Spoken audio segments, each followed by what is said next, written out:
اگلا سوال ہے، تقدیر کا ایک مسلمان کی زندگی میں کیا رول ہے؟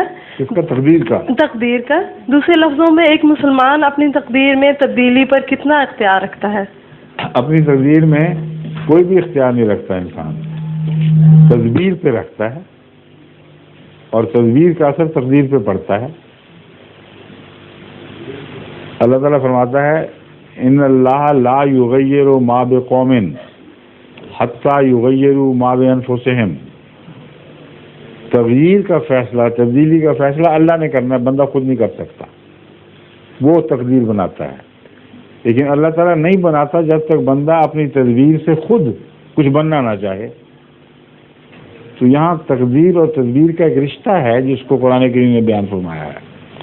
اس لیے بندہ تو اپنی تقدیر نہیں بدل سکتا، لیکن اس کی تدبیر اسے جو بنانا چاہتی ہے اللہ کی تقدیر اس کی مدد کرتی ہے، اور پھر خدا کی تقدیر کی برکت سے اس کی تدبیر کو پھل لگ جاتے ہیں۔